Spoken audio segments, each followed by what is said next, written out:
Estamos diante de algo muito grave. Estamos escrevendo mais uma página na história da mais antiga instituição da República, que é o Senado Federal. Está perto de completar 200 anos. E nessa sessão, temos aqui alguns brasileiros devem se perguntar o que faz na presidência do Senado dessa sessão o ilustre ministro, presidente do Supremo Tribunal Federal.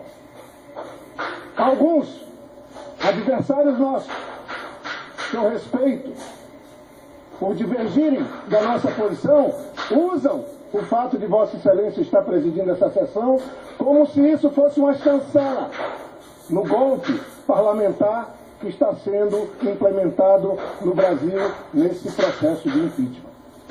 E eu ouso dizer, fazendo mais uma vez referência, que Vossa Excelência está aqui tão somente porque a lei que rege o impeachment é uma lei do século passado, da metade do século passado.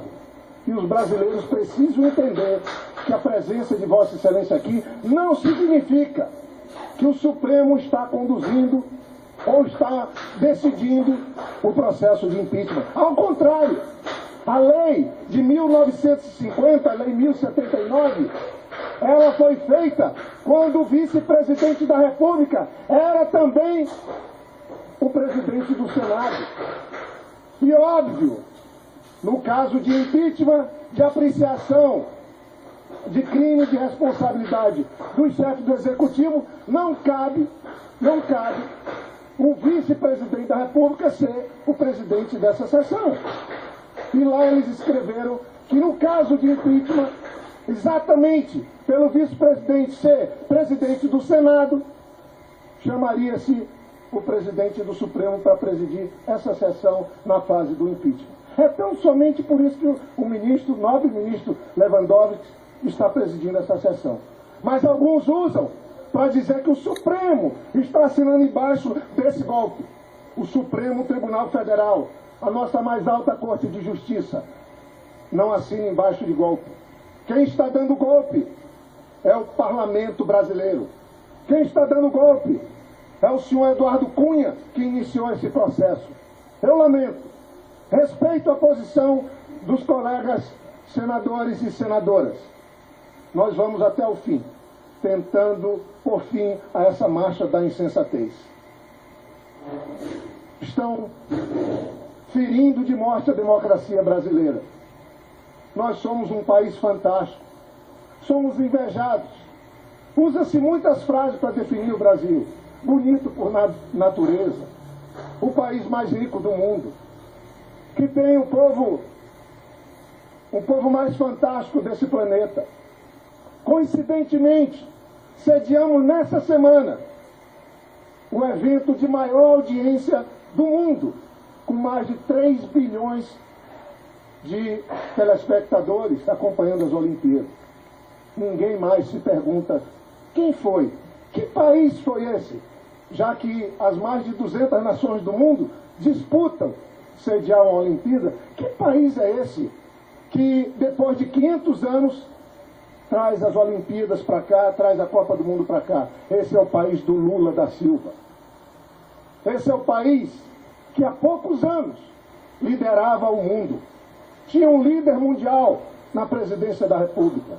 Esse país que chamava a atenção do mundo por ter o maior programa de inclusão social sendo praticado no mundo inteiro, com dezenas de milhões de pessoas saindo da miséria, da pobreza, da fome. Foi esse governo de Lula e de Dilma que tirou o Brasil do mapa da fome. Foi esse governo que fez com que a minha região amazônica fosse incluída no mapa brasileiro. Foi esse governo que tirou o Nordeste brasileiro daquela mancha escura e atrasada do nosso mapa e trouxe o Nordeste para o desenvolvimento. É por isso que ainda hoje parte da elite brasileira tem preconceito, xinga os nordestinos.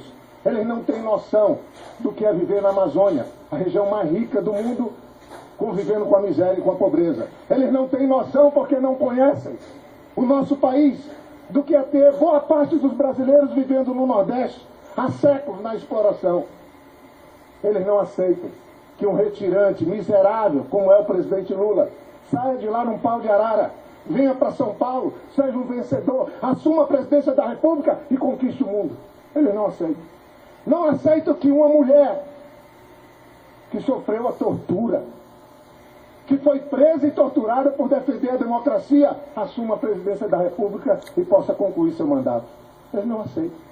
Eles não aceitam que as Martas, vencedoras nas Olimpíadas, que as Rafaelas, vencedoras de medalha de ouro, possam ser a referência desse país. Porque para eles, favelado não é vencedor.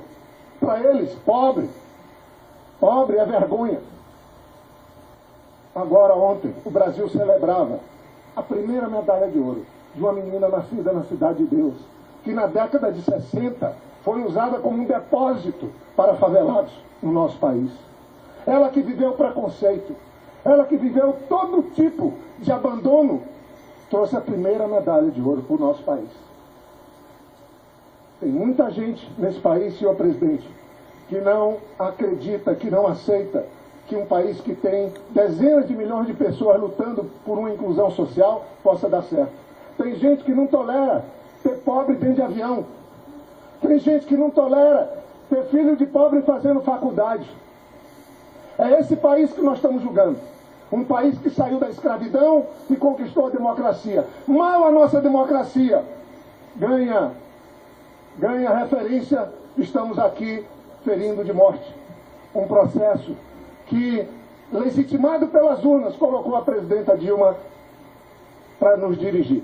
É claro que o segundo mandato da presidenta Dilma enfrenta dificuldade. Primeiro, pela intolerância dos que perderam a eleição. Segundo, pela ação política que está em curso.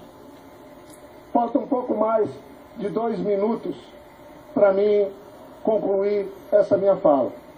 Quero repetir aqui que estamos vivendo um jogo de cartas marcadas. Vossa Excelência, senhor ministro Lewandowski, falou que essa fase do impeachment é a fase oral, onde a gente só pode falar. E é certo, Vossa Excelência está lendo e interpretando adequadamente. Queria cumprimentá-lo pela condução isenta desse processo hoje aqui. É a fase oral. E eu queria aqui dizer, tivemos dezenas dos 81 senadores, dezenas que foram ministros dos nossos governos. Dezenas. Estão aqui no plenário. Vão poder votar hoje ou amanhã. E eu queria dizer que mudaria meu voto. Mudo meu voto. Se um dessas dezenas de senadoras e senadores que foram ministros da presidenta Dilma me apresentasse aqui, na oportunidade dos 10 minutos, uma sequer, uma mancha, dizendo que viram, sentiram, apreciaram, tiveram algum domínio de algum fato do envolvimento da presidenta Dilma em algum ilícito. Eles conviveram com ela. Os ex-ministros poderiam vir aqui. As ex-ministras poderiam vir aqui.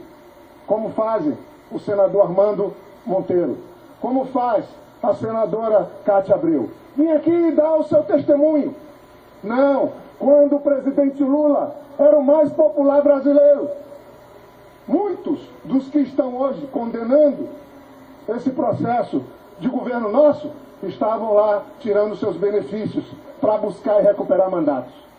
Eu encerro, senhor presidente, dizendo que lamento que na presença de Vossa Excelência o Senado esteja escrevendo uma das páginas mais tristes da sua história e ferindo de morte a nossa democracia. Que o povo brasileiro aprecie e veja que isso aqui não é um tribunal, é um tribunal de carta marcada, onde não há julgamento, apenas uma sentença em curso que pega o PMDB que mandou nesse país durante 20 anos e coloca na presidência da República sem um único voto popular. Muito obrigado, senhor presidente. Agradeço.